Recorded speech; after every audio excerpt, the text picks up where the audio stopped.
के वॉर से तबाही जारी है। पुतिन के प्रहार ने यूक्रेन में हाहाकार की स्थिति ला दी है। रूस के हथियार यूक्रेन के शहरों पर कहर बरपा रहे हैं। इधर अब अमेरिका भी रूस पर आक्रामक हो गया है। जो बाइडेन ने साफ साफ रूस को चेतावनी देते हुए कहा है कि पुतिन को युद्ध की भारी कीमत चुकानी पड़ेगी। वहीं यूक्रेन के राष्ट्रपति ने आशंका जताई है कि कीव पर हमले के लिए रूसी सैनिक संगठित हो रहे हैं। वहीं WHO ने भी कहा है कि यूक्रेन रूस जंग की वजह से कोविड-19 का संकट बढ़ रहा है। इधर सूमी से निकाले गए छात्रों सहित 674 लोगों को लेकर 3 उड़ानें भारत पहुंची। ऑपरेशन गंगा का वतन वापसी अभियान जारी है। वहीं यूक्रेन में फंसे कुछ भारतीयों ने वीडियो भेजकर भारत सरकार से बचाने की गुहार लगाई है।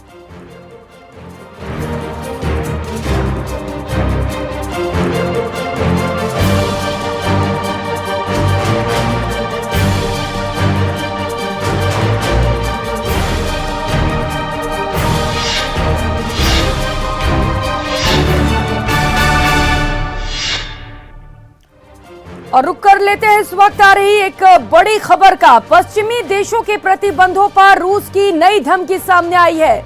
रूस ने नया ऐलान किया है। इंटरनेशनल स्पेस स्टेशन को ठप करने की धमकी दी गई है। प्रतिबंध जारी रहा तो ISS को ठप कर दिया जाएगा। ये बयान रूस की ओर से सामने आए हैं।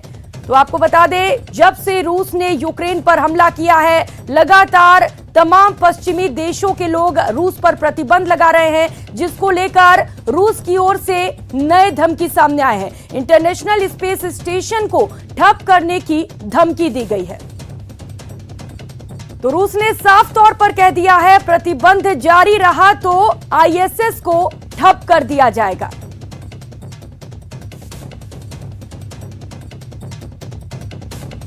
तो रूस के जो तेवर हैं वो लगातार आक्रामक होते जा रहे हैं और ये नया ऐलान रूस की ओर से इंटरनेशनल स्पेस स्टेशन को ठप करने की धमकी दी गई है।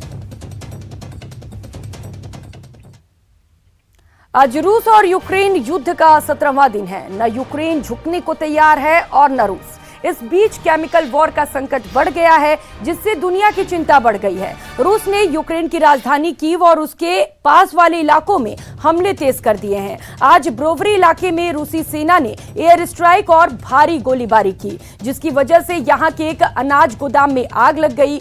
गुजरते टैंक बमबारी के बीच रूसी सेना ने यूक्रेन की मेलिटोपोल सिटी के मेयर इवान फोडोरोव का अपहरण कर लिया है। ये जानकारी यूक्रेन के संसद के ट्विटर अकाउंट पर दी गई है। मिली जानकारी के मुताबिक इवान ने रूसी सेना को सहयोग करने से मना कर दिया था। मेयर के अपहरण पर यूक्रेन के राष्ट्रपति जेलेंस्की ने कहा है कि यह रूसी सेना की कमजोरी का संकेत है। आतंक के नए लेवल पर है। वे यूक्रेनी अफसरों के प्रतिनिधियों को खत्म करने की कोशिश कर रहे हैं। जेलेंस्की ने मेलिटोपोल के मेयर के अपहरण के एक सामुदायिक के खिलाफ अपराध करार दिया है। जेलेंस्की ने कहा है कि रूसी सेना इस्लामिक स्टेट के आतंकवादियों की तरह हरकत कर रही है।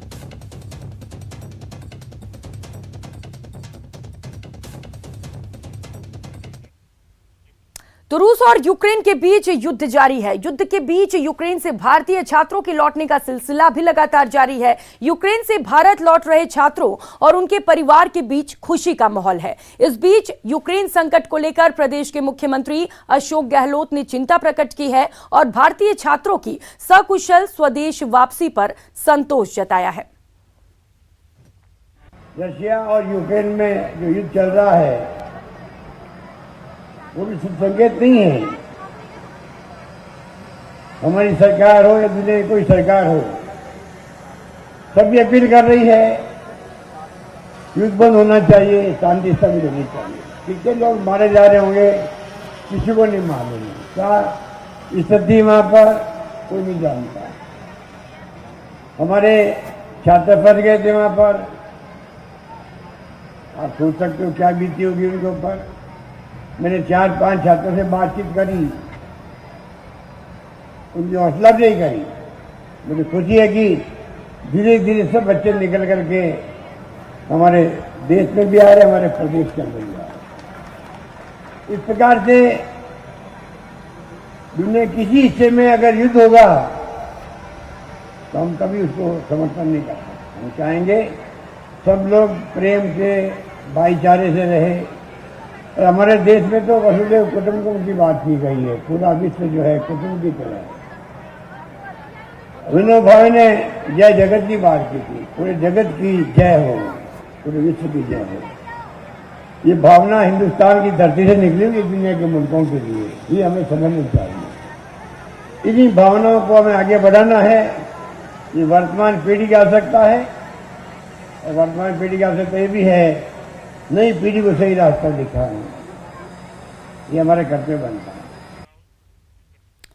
वहीं डूंगरपुर जिले के 250 से ज्यादा मेडिकल छात्रों से यूक्रेन में फंसे छात्र आखिरी 5 छात्रों का दल आज डूंगरपुर लौट आया।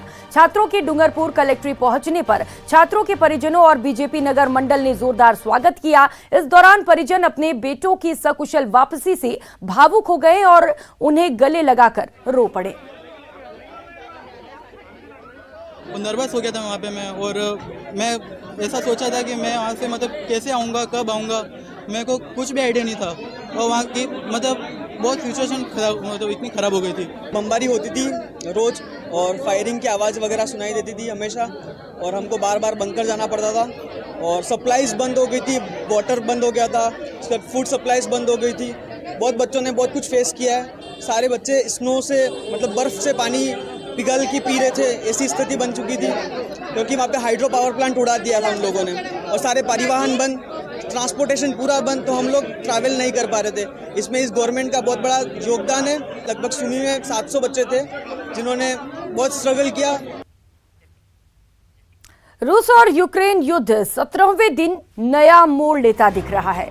यूक्रेनी राष्ट्रपति वोलोडिमीर जेलेंस्की ने कहा है कि रूसी सैनिक कीव पर संभावित हमले के लिए एक बार फिर संगठित होते दिख रहे हैं। कीव पर एक नए हमले की तैयारी की खबरें ऐसे समय पर आ रही हैं जब अमेरिका ने क्रेमलिन के वरिष्ठ अधिकारियों और रूसी कुलीन लोगों पर नए प्रतिबंध लगाए हैं। युद्ध अब अपने तीसरे हफ्ते में प्रवेश कर चुका है। जेलेंस्की लगातार कीव से अपने देश को संबोधित कर रहे हैं। अब उन्होंने कहा है कि यूक्रेन एक अहम रणनीतिक मोड़ पर पहुंच चुका है। जेलेंस्की ने कहा है, ये कहना असंभव है कि यूक्रेन को आजाद बनाए रखने के लिए हमारे पास कितने दिन बचे हैं, लेकिन हम इसकी रक्षा करेंगे। हम अपने मकसद, अपनी जीत की तरफ पहले से ही बढ़ रहे हैं।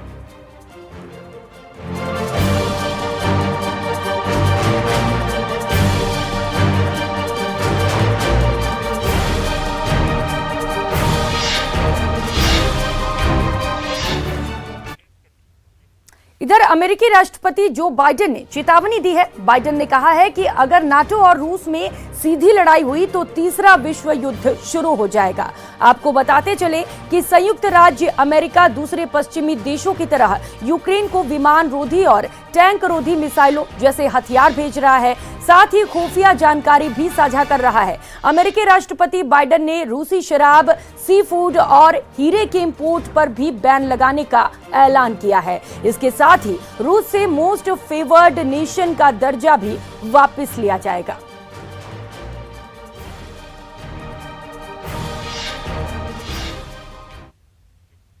रूस और यूक्रेन के बीच 17 दिन से जंग जारी है। इस युद्ध से आर्थिक नुकसान के साथ ही जनहानि हो रही है। इतना ही नहीं, अब कोविड का खतरा भी मंडराने लगा है, क्योंकि जंग के बीच यूक्रेन से बड़े पैमाने पर लोगों का पलायन हो रहा है। यही नहीं, यूरोप समेत कई दूसरे देशों में लोग एक दूसरे से देश में जा रहे हैं। इससे कोविड संक्रमण का खतरा बढ़ रहा है, क्योंकि इन लोगों को जिन हालातों में निकाला जा रहा है, ऐसे में कोविड परीक्षण करना संभव नहीं है। ऐसे में एक बार फिर से कोविड महामारी का खतरा मंडराने लगा है। बता दें कि WHO ने भी कहा है कि यूक्रेन रूस जंग की वजह से कोविड-19 का संकट बढ़ रहा है।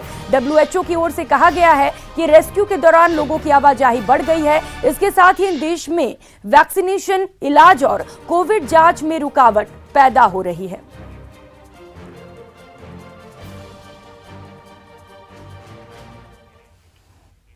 और फिलहाल यहाँ रुकेंगे एक छोटे से ब्रेक के लिए, लौटेंगे फौरन।